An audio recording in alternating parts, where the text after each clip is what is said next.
Wala ka bang load at hindi ka makatawag or makatext or makasurf sa inyong mobile phone? So gusto mo nang umutang ng load sa inyong SIM or sa inyong talk and text na SIM? So okay guys, sa video na to tuturo ko sa inyo kung paano. So kung nakakatulong itong video na to, click nyo lang ang subscribe button at ang bell para updated kayo sa mga video tutorial like this. Okay, simulan na natin. Okay, ang gagawin nyo lang, kung wala kayong load, so ang gawin nyo is punta lang kayo dito sa dial. I-dial nyo lang ang asterisk 123 number sign, tapos i-call nyo ng number na gusto nyong loadan. O magkaroon ng load or umutang kayo ng load para magkaroon ng load yung SIM. So ito yung SIM to natin. Yun yung token text na SIM natin. Yun yung ating iuutang na SIM or uutangan na SIM. Yan guys, ganyan ang lalabas pagka tinype nyo yun at didenial. May balance tayong 10 pesos. So halimbawa, wala kayong balance, 0. So utang kayo, hanapin nyo dito sa option na to yung utang. Yan, ito yung utang na words. Yan, minsan babago yan ng position, minsan nandito sa gitna, sa una, sa ikalwa, o kaya dito sa huli. Halimbawa guys, nung nakita nyo yung utang dito sa number 11, so i-type nyo dito yung number 11, yan. Dahil nandun yung utang na word, yun. Tapos i-tap nyo yung send button. At may lalabas ditong instruction.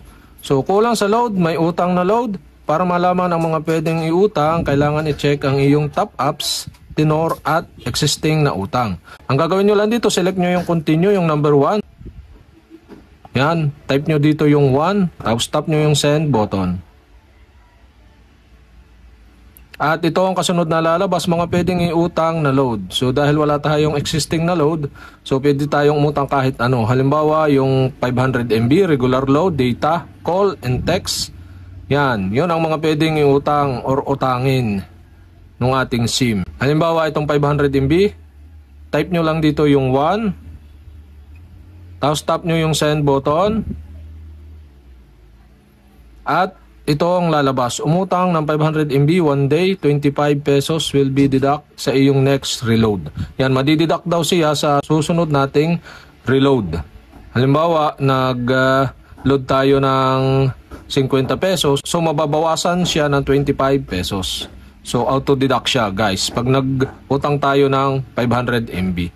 Para makautang kayo, type nyo lang dito yung 1 at tap nyo yung send button. Yan. Pagka tinap nyo itong send button, automatic na papasok yung 500 MB dito sa inyong SIM. At makakasurf na kayo ng data.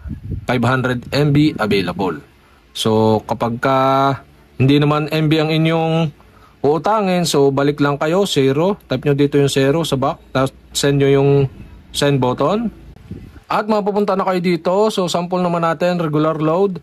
Type nyo dito yung 2 pag regular load. Yan, tap nyo yung send message dito, send button. At may pamimilian ditong 30, 20, 15, or 10. Yan, select nyo lang sa pamamagitan uli ng number. So halimbawa 4. Yan, tap nyo yung send button. At may lalabas na ganito. Umutang ng 10 load, 10 pesos plus 2 service fee will be deduct sa iyong next reload. Select nyo yung continue or number 1 at i-type nyo dito yung 1 to continue load. Tap nyo yung send button. Kapag tinap nyo itong send button, malulod sa inyo yung 10 pesos na regular load. So okay, so back ulit tayo dahil hindi tayo utang. Tap natin yung send button, select natin yung 0 para sa back. Tapos dito 0 uli para sa back, send uli. Tapos halimbawa naman is data. So type nyo yung 3. Tapos tap nyo itong send button. Dahil nasa number 3 yung data, so makakapamili kayo dito ng surf saya 30, surf saya 20, 500 MB, 200 MB, 100 MB for FB plus FB Messenger. So halimbawa natin yung surf saya 30, select natin yung 1, tap natin yung send. At yan, nandito yung information.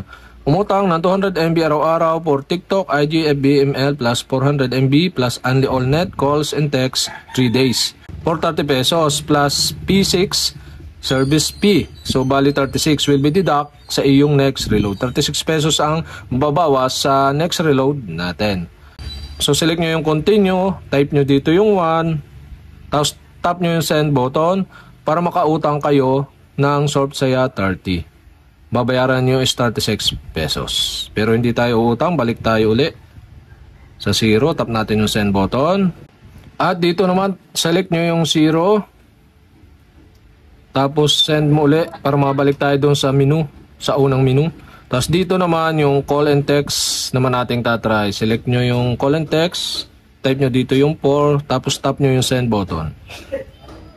At dito may available na 5 all next text. So select nyo yan, type nyo yung 1, tapos send button. At makikita nyo yung information. Yan, basahin nyo na lang yung information. So, okay. At pag gusto nyo i-select, tap nyo yung 1, type nyo dito yung 1, tapos tap nyo yung send button para ma-load sa inyo yung load na ito. Then, hindi natin yan nilo-load. So, balik ulit tayo. 0, tap nyo send button. Tapos 0 again. Tapos dito, so number 5, yung check loan. So, sa check loan balance, so type nyo lang yung 5 dito. Tapos tap nyo yung send button. Yan, para ma-check nyo yung inyong utang. Yan, guys.